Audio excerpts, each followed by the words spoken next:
하나님 앞에 나와서 성도들 앞에 와서 최선을 다해서 율동으로 찬양해 주는 유년유학교 학생들과 선생님들에게 격려의 박수 한번. 잘했습니다.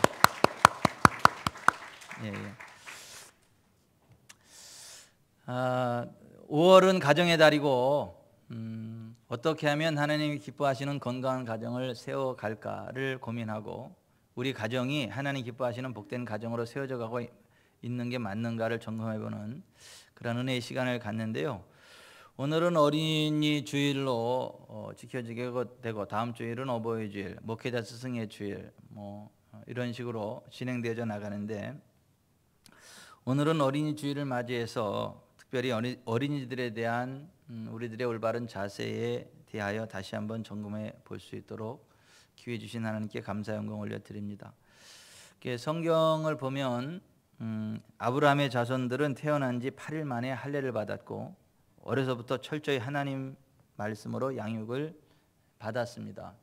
오늘 우리가 읽은 신명기 6장 4절부터 보면 이스라엘아 들으라 우리 하나님 여호와는 오직 유일한 여호와이시니 너는 마음을 다하고 뜻을 다하고 힘을 다하여 내 하나님 여호와를 사랑하라. 오늘 내가 네게 명하는 이 말씀을 너는 마음에 새기고 내 자녀에게 부지런히 가르치며 집에 앉았을 때에든지 길을 갈 때에든지 누워있을 때에든지 일어날 때에든지 이 말씀을 강론할 것이며 너는 또 그것을 내 손목에 매어 기호를 삼으며 내 미간에 붙여 표로 삼고 또 내 집 문설주와 바깥문에 기록할지니라 했습니다. 그러니까 앉아있을 때나 일어섰을 때나 집에 있을 때나 밖에 있을 때나 언제든지 하나님의 말씀을 아이들에게 가르쳐야 된다라고 하는 것이고 손목과 미간 또 문 집에 어떠한 문이 있고 바닥 어디 할 것 없이 가능하면 하나님 말씀들을 많이 이렇게 붙여놔서 어린이들로 하여금 어려서부터 하나님 말씀을 볼 수 있게 하나님 말씀을 알 수 있게 해야 된다라고 하고 있는 것이고 실제로 이 말씀과 같이 어렸을 때부터 하나님 말씀으로 어린아이들을 양육하는 민족이 유태민족이죠. 이스라엘 사람들. 전 세계적으로 리더십의 반열에 선 사람들의 많은 분량이 그 유태인들, 이스라엘 사람들인 것을 우리가 알 수 있는데요. 세계적인 영향력을 나타내고 세계 모든 민족이 뛰어난 인물들, 그 사람들 가운데 유태인들이 많은 이유가 IQ가 뛰어나서 그럴까? 그렇지 않다는 거예요. 스탠퍼드 대학의 심리학자 젠센이 연구를 해봤는데 유대인의 지적 능력이 다른 민족에 비해 특별히 우수한 것은 아니었다라고 했습니다. 근데 유대인들이 특별히 IQ가 뛰어난 것도 아닌데 어떻게 그렇게 세계적인 영향력을 나타내게 되었는가? 유대인의 가정교육에서부터 그 원인을 찾을 수 있다라고 했는데 유대인들은 어렸을 때부터 집에서 아이들을 교육하고 가르치는데 무엇을 가르치느냐 하면 말하기 전에 기도하는 법을 가르쳐요. 글을 가르치기 전에 하나님 말씀인 성경을 가르칩니다. 그러니까 말하기 전에 기도부터 가르치고 글을 알기 전에 하나님 말씀부터 가르치는 유태인. 그 유태인들이 세계 모든 민족에 뛰어난 인물들로 성장하게 되고 영향력을 나타내게 되더라고 하는 거죠. 여러분 미국의 유태인이 3% 미만이라고 합니다. 그런데 3% 미만인 유태인이 미국 대학 교수들의 30%를 차지한다 그래요. 또 노벨 수상자들의 15%가 유태인이라고 합니다.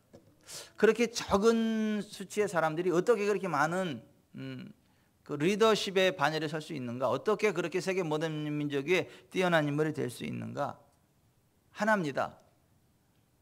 어렸을 때부터 하나님의 말씀을 아이들에게 주입한다는 거예요.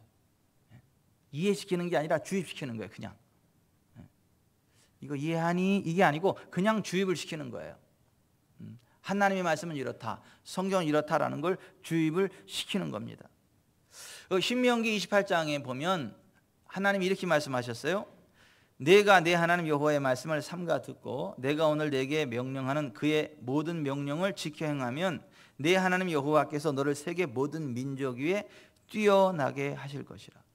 이 말씀처럼 어렸을 때부터 하나님 말씀을 아이들에게 가르치고 그 말씀으로 양육했더니 그 유태인들이 정말 세계 모든 민족에 뛰어난 인물들이 되고 그와 같은 영향력을 나타내더라고 하는 것입니다. 인풋이 있어야 아웃풋이 있다는 말이 있어요. 집어넣는 게 밖으로 나온다는 이야기예요. 뭔가를 집어넣어야 그게 밖으로 나온다라고 하는 것입니다. 아이들의 그 뇌 속에, 생각 속에 하나님 말씀을 집어넣으면 그 하나님의 말씀에 걸맞는 행동이 나온다는 거예요. 하나님 말씀에 걸맞는 가치체계가 나온다라고 하는 것입니다. 그래서 어렸을 때 무엇을 보여주고 무엇을 집어넣어 주느냐가 그 아이의 장래를 결정짓는다라고 하는 것입니다. 여러분 요즘 이렇게 매스미디어를 보면 전 세계적으로 이슈가 될 만한 사건들이 많이 나오는데 요즘 흉악범들이 굉장히 많죠. 예, 짐승은요, 부모 그 애미가 다치거나 그러면 그 애미를 보호하기 위해서 이리 뛰고 저리 뛰고 하는 모습들을 보게 된다. 제가 동물의 왕국을 참 보는 걸 좋아하는데 그 동물의 왕국을 보면 그 애미가 다치면 사자나 뭐 그런 것들이 보면 뭐 하이에나 같은 것도 보면 보호하더라고요. 대신 사냥에다 먹이고 또 까마귀 같은 경우는 그 애미가 죽을 때까지 먹이를 물어다가 먹여 살린다 그러죠. 반포조라 그러죠. 효도의 대명사. 여러분 짐승들도 그 애미 부모를 공경할 줄 알고 보호할 줄 아는데 짐승반도 못한 사람들이 막 그렇게 많습니다. 부모에게 못된 짓 하는 건 여반사고 아주 극악무도한 짐승도 하지 않는 폭행과 폭언과 더 심한 것들도 하는 아주 그러한 극악무도한 시대가 됐고 그러한 인물들이 많이 있는 것을 보게 되는데 왜 그런가 보니까 세상에서 가르치는 가치체계들이 정제되어지지 않고 절제되어지지 않고 네가 좋아하면 다 해라. 네가 원하면 다 해. 그냥 네가 원하는 대로 해. 라고 가르친 결과가 막 그렇다라고 하는 것입니다. 또 우리나라에도 보면 점점 흉악범들이 굉장히 많아지는데 왜 그런가? 왜 짐승반도 못한 그러한 그 사람들이 많이 나오는가? 시대가 악해져서 그렇습니다. 여러분 요즘 우리 아이들 서너 살만 되면 어떻게 해요? 옛날에는 컴퓨터인데 지금 컴퓨터도 아니에요. 손 안에 컴퓨터, 이 스마트폰을 들고 이거를 검색을 해서 자기 사진을 보여주고 가족들의 사진을 보여주고 또 여기에서 별의별 걸 다 찾아가지고 어른들은 몰라도 서너 살만 되면 이거를 자유자재로 능수능란하게 다룹니다. 근데 이 문제는 이 안에 정제되지 않은 악한 것들이 굉장히 많이 돌아다닌다는 거예요. 아이들을 악하게 만드는 그러한 흉악한 것들이 굉장히 많이 들어있다라고 하는 거예요. 그것이 정제되지 않고 아이들에게 그대로 흘러 들어가니까 아이들은 보는 대로 행동하거든요. 듣는 대로 행동하거든요. 그래서 정말 아이들을 올바로 키우기 힘든 시대가 되었다라고 하는 것을 절감해 보게 됩니다. 우리 예속담에 3살 버릇 80 간다는 말이 있죠. 어렸을 때에 행동을 교정해 주지 않으면 어렸을 때에 옳고 그름을 분별해 주지 않으면 그 어렸을 때 그 행동이 죽을 때까지 간다라고 하는 거예요.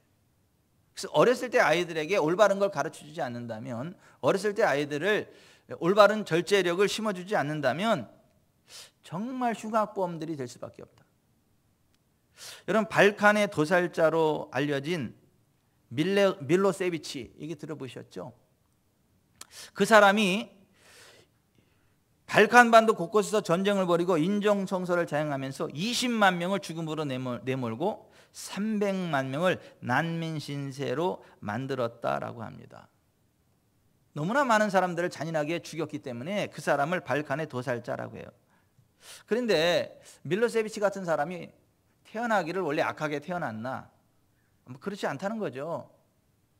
근데 밀로세비치가 평범한 사람으로 태어났는데 왜 그렇게 잔인한 도살자가 됐는가? 어렸을 때의 그 가정 교육에 문제가 있었다는 거죠. 아버지가 가정을 책임지지 않고 가출했습니다. 그 엄마가 이 밀로세비치를 키우는데 너무 힘들고 어려우니까 맨날 입에서 탄식과 저주를 내뱉었어요. 그러니까 그걸 들으면서 자라는데 주변을 보니까 돈과 권력을 가진 사람들은 자기처럼 그렇게 비참하지 않다는 것을 발견을 해요. 그래서 사람이 사는 비결은 돈과 권력을 쟁취하는 수밖에 없구나, 이런 생각을 가졌어요. 그래서 이가 성장하자마자 정치계에 뛰어들고 독재자가 되고 10년간의 철권을 휘두르면서 사람들을 무자비하게 죽였다라고 하는 것입니다. 어렸을 때부터 그러한 가치 체계가 들어가다 보니까 그러한 인물이 되어질 수밖에 없었다라고 하는 거예요. 유대인 600만을 학살했다라고 하는 아돌프 히틀러도 역시 마찬가지입니다. 보통 그렇게 극악무도한 사람들의 공통점 가운데 하나가 뭐냐면 어린 시절 부모님의 사랑과 적절한 돌봄을 받지 못하고 불우하게 성장했다라는 공통점이 있습니다. 물론 불우하게 성장했다고 100% 다 그렇게 되는 것은 아닙니다. 불우하게 성장했음에도 불구하고 훌륭한 인물이 되는 경우도 있습니다. 그런데 드물어요. 그리고 그것을 극복할 만한 신앙이 들어갔거나 그것을 극복할 만한 더 뜨거운 사랑을 경험했다든가 해서 바뀌는 것이지, 그런 것이 없는 한 불운 환경 속에서 자라난 사람은 그러한 극악무도한 자리에 설 수밖에 없다라고 하는 현실을 보게 됩니다. 여러분, 저는요, 우리의 자녀들이요, 정말 세계 모든 민족이 뛰어나고 선한 영향력을 나타낼 수 있는 복된 인물들로 성장할 수 있기를 기대합니다. 그거 어떻게 해야 되는가? 두 가지를 해요. 두 가지. 첫 번째, 하나님 말씀을 주입해야 돼요. 이해시키는 게 아니라 주입해야 돼. 주입해야 돼. 하나님 말씀을 그냥 가르쳐야 돼. 계속. 콩나물이 이해하든 못하든 물을 계속 뿌려주듯이 계속해서 하나님 말씀을 들려줘야 돼요. 그러니까 오늘 본문은 길에 앉았을 때든지 누웠을 때든지 뭐 어디 있든지 다 무조건 하나님 말씀을 주입시키라고 하는 거예요. 그리고 눈에 보이는 모든 것에 하나님 말씀을 적어놔서 계속 하나님 말씀을 의식적으로 무의식적으로 접촉하게 만들어라고 하는 거예요. 그러니까 그렇게 아이들에게 하나님 말씀을 주입하는 게 하나고, 또 하나는 적절한 사랑을 주어야 된다. 그러니까 적절한 사랑과 하나님의 말씀으로 아이들을 양육할 때에 이 아이들이 사람다운 사람이 되고 세계적인 선한 영향력을 나타낼 수 있는 복된 인물이 되어진다라고 하는 것입니다. 여러분, 감리교의 창시자가 요한 웨슬리인데요. 요한 웨슬리 어머니가 수산나 웨슬리죠. 19명 낳았어요. 난 우리 교회도 그랬으면 좋겠어. 난 우리 교회도 좀 19명씩 그 자녀들을 낳는 좀 그러한 가정이 되었으면 좋겠어요. 19명 정도 나면 그냥 세계 일주를 한번 내가 시켜주고 싶어요. 상으로. 근데 이 스산나 웨슬리가 19명의 자녀들을 낳았는데 놀라웠게도 19명의 자녀들이 다 훌륭하게 성장했어요. 한 명도 엇나가지 않고. 그러니까 어떻게 19명의 자녀를 그렇게 훌륭하게 키웠나. 그 수산나 웨슬리가 이와 같은 교육 원칙을 가지고 아이들을 키웠다 그래요.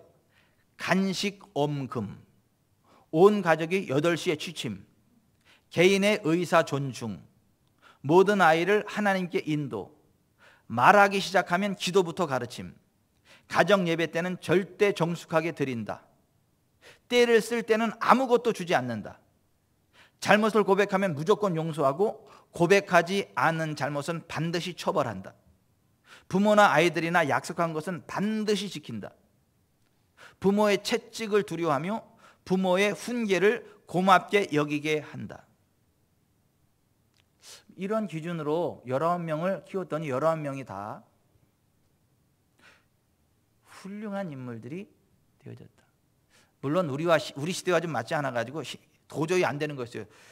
온 가족이 8시에 취침, 이거 어떻게 하겠어요? 이런 건 정말 힘들죠. 그러나 우리가 한 번쯤 생각해 볼 만한 그런 기준들이 많이 있는 건 또 맞아요. 다시 한번 들어보세요. 어떻게 19명의 그 자녀들을 곁길로 나가니까 잘 키웠나. 간식 엄금, 온 가족이 8시에 취침, 개인의 의사 존중, 모든 아이를 하나님께 인도, 말하기 시작하면 기도부터 가르침, 가정 예배 때는 절대 정숙하게 드린다. 때를 쓸 때에는 아무것도 주지 않는다. 잘못을 고백하면 무조건 용서하고 고백하지 않은 잘못은 반드시 처벌한다. 부모나 아이들이나 약속한 것은 반드시 지킨다. 부모의 채찍을 두려워하며 부모의 훈계를 고맙게 여기게 한다. 여러분, 어느 어촌의 작은 마을에 한 소년이 있었어요. 소년은 날마다 바다에 나가서 재미나게 놀다가 어느 날 물새알을 발견했죠. 그래서 그것을 양쪽 주머니에 넣고 집에 와서 엄마한테 줬어요. 엄마가 아무 말 안 하고 그거를 가지고 요리를 해줬어요. 그러니까 맛있게 먹었어요. 그걸 갖다 주니까 엄마가 너무 좋아하고 음식을 만들어주니까 그 다음 날도 바다에 나갔는데 이제 노는 데는 관심이 없고 물새알 찾는 데만 집중돼 있어서 물새알을 줍기 시작을 했어요. 계속해서 물새알을 주워오고 그러니까 엄마가 아무 말 없이 물새알 가져오면 그걸 가지고 요리해주고 그러다가 어느 날은 물새알을 줍지 못하고 그냥 집으로 오게 됐어요. 엄마가 좋아하는 모습을 볼 수 없겠네, 이런 생각을 하고 근심 중에 오는데 꼬꼬대 꼬꼬꼬꼬꼬꼬꼬꼬꼬 하는 소리가 들려요. 가보니까 알을 낳은 거예요. 알. 그래서 이렇게 보고 그 계란을 그대로 들고 훔친 거죠. 그대로 주머니에 넣고 집에서 엄마한테 줬어요.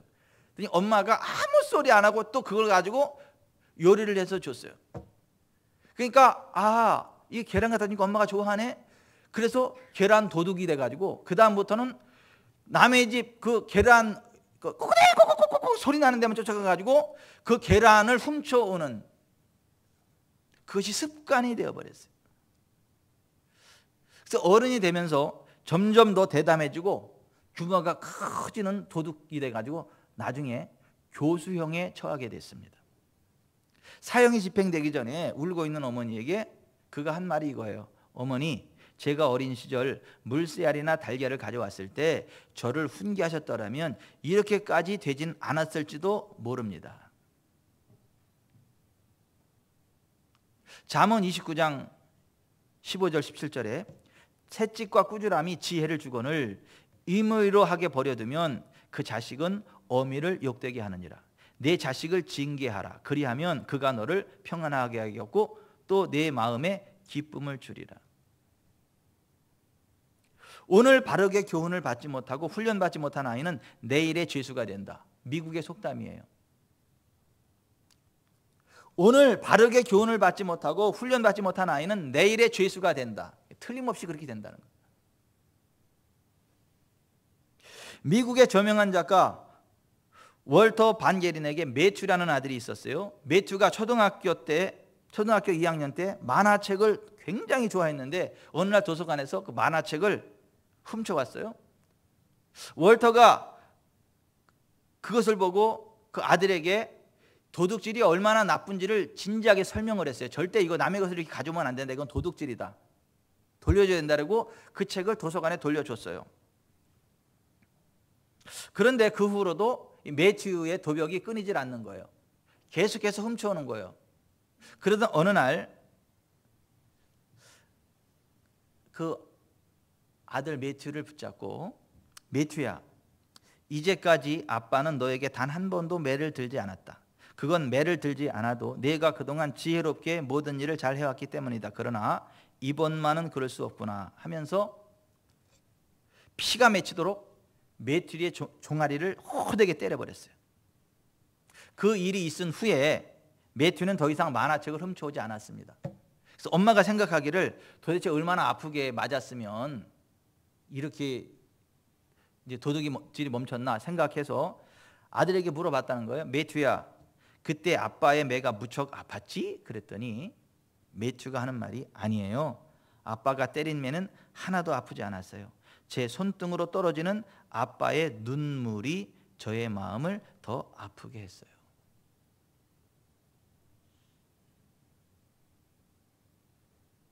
감정 섞인 매와 사랑이 담긴 매는 다릅니다.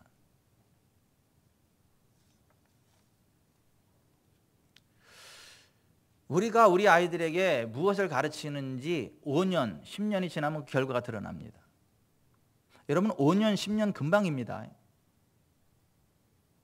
5년, 10년 금방입니다. 근데 우리가 우리 아이들에게 무엇을 가르치느냐에 따라서 5년 후, 10년 후에 우리 아이들이 흉악범이 되어 있을 수도 있고 굉장히 존귀한 반열에 서 있을 수도 있다.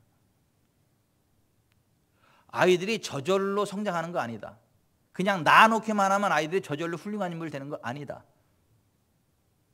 사랑으로 돌봐야 되고 하나님 말씀을 주입해야 되고 잘못된 길로 갈 때는 그게 아니다라는 걸 분명하게 인지시켜야 되고 사랑의 매로 따끔하게 호되게 징계를 해서 곁길로 나가지 않도록 아이들을 훈계하고 가르쳐야 아이들이 쓰지. 그냥 낳아놓으면 저절로 훌륭한 인물 되지 않는다. 사랑도 주지 않고 하나님 말씀도 가르치지 않았는데 어느 날 보니까 애가 훌륭하게 돼 있더라. 아니요, 절대 그럴 리는 없어요.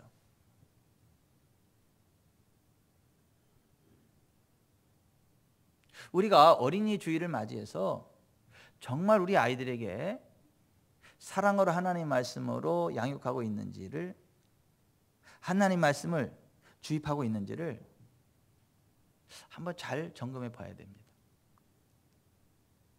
저는 손자, 손녀를 보면 그렇게 좀 해야 되겠다는 생각을 가지고 있어요. 우리 아이들한테는 잘 못한 것 같아요, 그렇게. 그래서 가슴이 좀 무거워, 이런 설교를 할 때. 그래서 우리 아이들한테는 내가 이렇게 더 큰 좀 사랑을 주지 못하고 하나님 말씀을 좀 더 많이 가르쳐 주지 못하고 그런 아쉬움이 있으니까 손자, 손녀를 하면 그때는 잘해야 되겠다. 애들한테 벗으니까 우리 애들이 애들한테만큼 잘해야 되겠다. 이런 생각을 좀 해보고 있고, 손자, 손녀가 생기면 정말 사랑으로 하나님 말씀으로 잘 좀 양육해 봐야 되겠다. 이런 생각을 좀 해보곤 합니다. 다시 말씀드립니다. 아이들을 낳아놓기만 했다고 해서 아이들이 절대로 저절로 잘 되는 거 아니에요. 저절로 훌륭한 사람 되는 거 아닙니다. 사랑을 듬뿍 주어야 되고 하나님 말씀을 주입해야 되고 잘못된 길로 갈 때는 따끔하게 징계를 해야 된다. 들어간 대로 나오기 때문에, 배운 대로 행동하기 때문에, 본 대로 행동하기 때문에 그렇다라고 하는 것입니다. 일본 아이들이 자라면서 가장 많이 듣는 말이 남에게 폐를 끼치지 말아라는 말이래요. 그래서 그런지 일본 사람들은 공중도덕 지키는 것을 대단히 중요하게 생각한다고 합니다. 미국의 아이들이 가장 많이 듣고 사는 얘기는 남에게 나누어 주라는 말입니다. 확실히 미국 사람은 남을 돕고 나눠주는 일을 잘한다고 합니다. 그렇다면 우리나라 어린이들이 가장 많이 듣는 얘기가 뭘까요? 기죽지 마! 우리나라 아이들이 가장 많이 듣고 자란 말이 기죽지 마! 이 얘기래. 기죽지 마라. 그러다 보니 너무 기가 세졌다는 거예요. 얼마나 무례한지 길거리에서 잘못된 행동 아이들한테 괜히 말 한마디 잘못했다가 어른들이 매맞습니다. 호되게 막 당합니다. 우리 아이들을 그렇게 키운 결과라고 하는 거예요. 물론 기를 죽어서도 안 되겠지만은 어려서부터 먼저 남을 사랑하는 법과 인간답게 살아가는 법을 가르쳐야 된다. 여러분, 남을 사랑하는 법,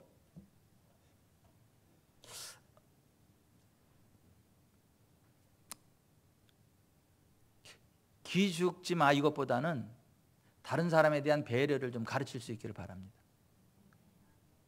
사람답게 살아갈 수 있는 좀 기준을 설정해 줄 수 있기를 바랍니다. 그렇지 않으면 우리 아이들이 정말 살인마가 될 수도 있어요. 시대의 악마가 될 수도 있습니다. 정말 사랑 주고 기도하고 하나님 말씀을 주입하지 않으면 그렇게 될 수도 있는 게 아니라 될 수밖에 없다. 그게 미국의 속담이에요. 오늘날 미국이 안고 있는 가장 심각한 사회 문제의 근원이 뭔가 한번 연구해 봤더니 1959년 미국의 공립학교에 행해지던 기도와 성경 공부를 금지시키고 인본주의고 사탄주의적인 문화들이 미국 청소년들에게 급속도로 퍼지도록 방치한 결과가 그렇다. 그 전에는 학교에서 성경을 가르쳤어요. 기도하는 법을 가르쳤어요. 근데 학교에서 성경을 가르치지 못하고 기도하지 못하게 하니까 미국 사회가 급속도로 타락하더라는 거예요, 아이들이. 1960년대 아시아인에 대한 이민법이 개정되고 인도의 힌두교도들이 대량으로 유입됐다는 거예요. 근데 힌두교가요, 굉장히 사탄적입니다. 굉장히 음란합니다. 사탄주의적, 음란주의적 신비주의가 힌두교예요. 요가 조심하셔야 됩니다. 그 굉장히 영적인 거고 굉장히 사탄적이고 음란한, 그게 요가의 본 그거예요. 그래서 운동한다라고 하지만 한번 기독교인들은 정말 진지하게 기도해보고 점검해볼 필요가 있는 게 요가예요.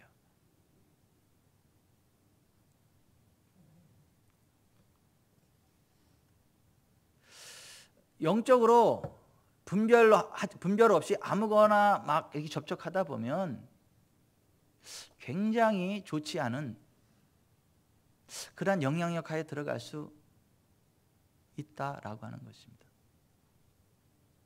그냥 순수하게 운동으로 한다, 그렇게 하지만 나도 모르게 그 영향력 하에 들어갈 수 있는 영적인 요소가 분명히 있다라는 것쯤은 아셔야 돼요.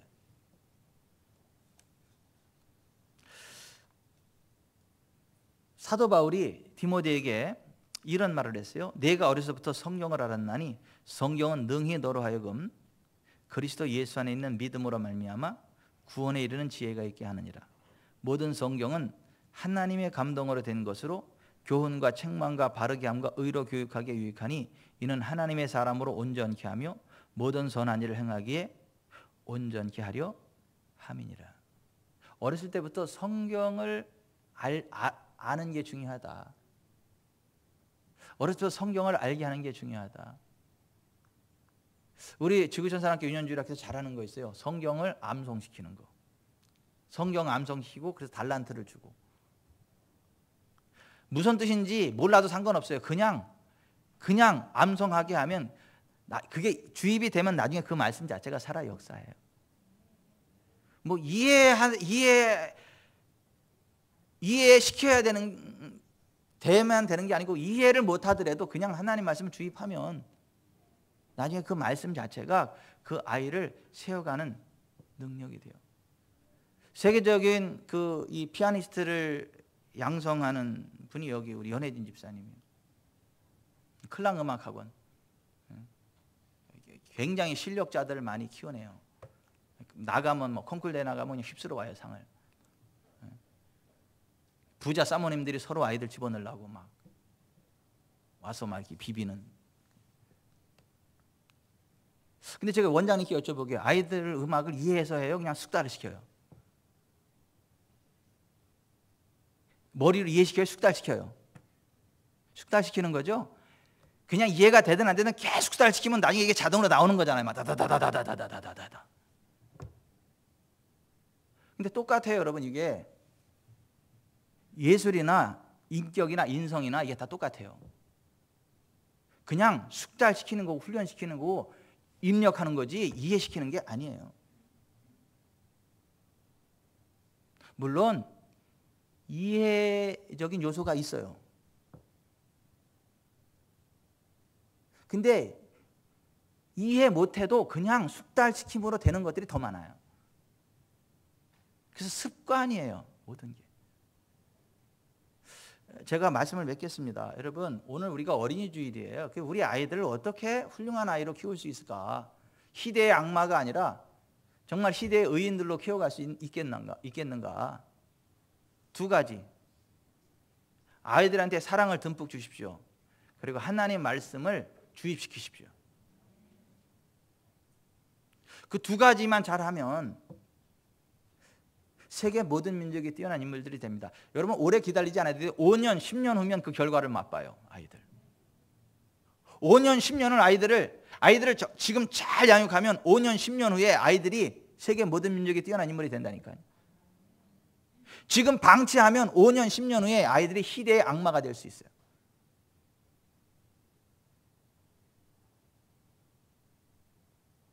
금방이에요. 난 엊그제 딴딴딴딴 우리 순이한테 장가간 것 같은데 어느새 3남매가 생겼고 어느새 유치원 들어가는가 싶더니 어느새 초등학교 들어가고 어느새 중학생이 되더니 어느새 고등학생이 됐고 어느새 대학생이 됐고 어느새 군대 갔다 왔고 어느새 대학원 들어가고 어느새 이제 교사가 되려고 하고 있어요. 선생님 되려고 하고 있어요. 금방이요, 금방.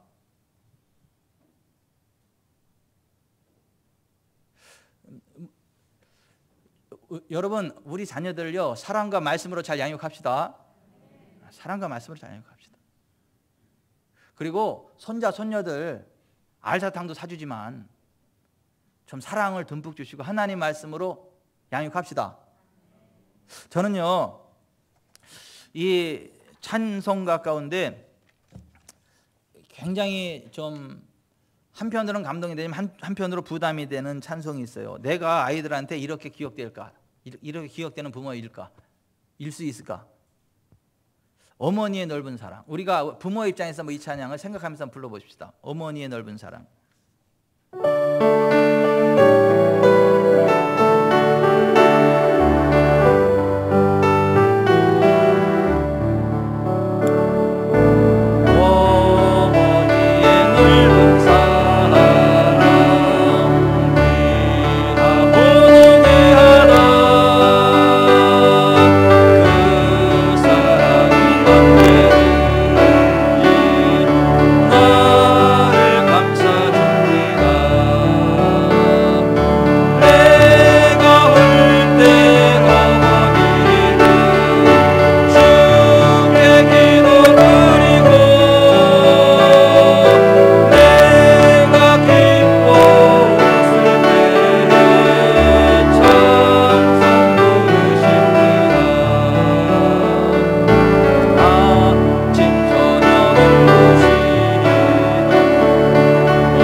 여러분, 아이 낳았다고 저절로 되지 않습니다. 저절로 사람다운 사람 되지 않아요. 우리가 정말 사랑으로 하나님 말씀을 주입하지 않으면 흉악범 될 수 있어요. 극악무도한 인간 될 수 있습니다.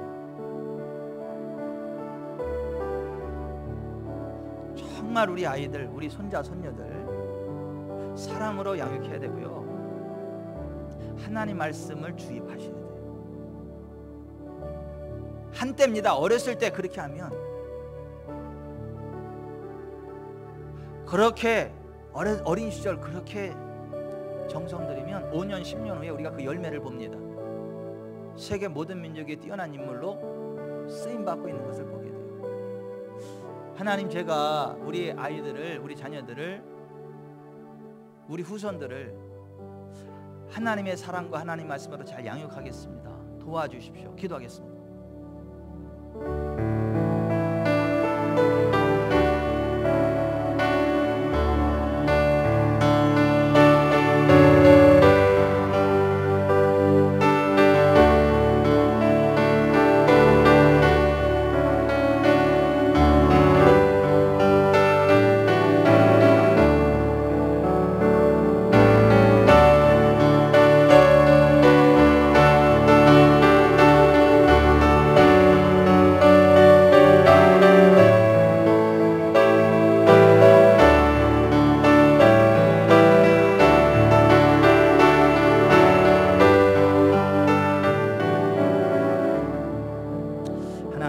하나님의 사랑과 하나님의 말씀으로 자녀들을, 후손들을 잘 양육할 수 있도록 은혜 내려 주옵소서. 예수님 이름으로 기도드립니다. 아멘.